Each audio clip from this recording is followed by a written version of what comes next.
exactly what the RSS wants. We want people to follow their religion the way we want them to. That is not going to happen. Let's not mix religion with politics. And let me also add over here that there is a difference between Hindu and Hindutva.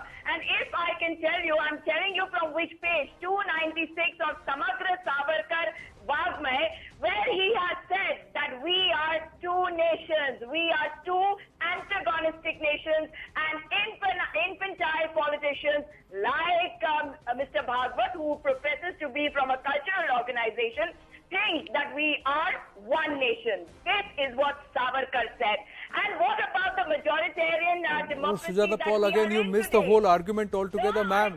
Savarkar said about two nations when he talked about the two nation theory of Hindustan and Pakistan, or Bharat and Pakistan. Now today we are not in Bharat, we are not talking about Bharat and Pakistan, we are talking about in Bharat itself, that there is a position which has been taken, which is that we are all from the same, our ancestors are the same. We may follow different ideologies, we may follow different punths or faiths, but the fact is this country unites us all. We all need to work together for this country.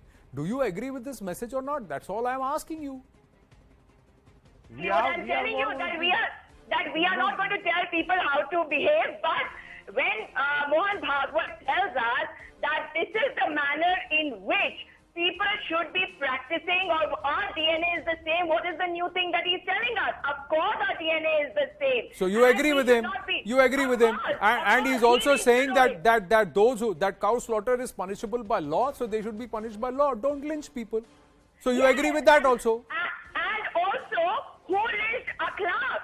And why is so who is Ankit or Rohit Tiwari? Who is Ankit Tiwari and who is Rohit? So for every Muslim name that you specifically pick up, we can also pick up Hindu names which have been picked up. Who are the people of Nurpur? Who are the Pandits from Kashmir? Who are the Hindus from Kashmir who had to be who are beaten, raped, lynched, and then thrown away? So you can take, there are lakhs of names that can be taken. Now do you want to use that? You want to see that against as a crime against humanity, or do you want to be specific and say I will pick up only one particular community specific or names that are politically convenient to me? What are you doing? Aren't you doing a politically convenient, pushing a political community, politically convenient narrative? Why is it that you don't remember any of the Hindu names or the Sikh names? Why don't you remember the why don't you remember the name of the 12-year-old or the 13-year-old who was brutalized in Rajasthan just day before yesterday, ma'am? So there are so who's playing politics and who is not is very, very evident. I have to wind up on that note.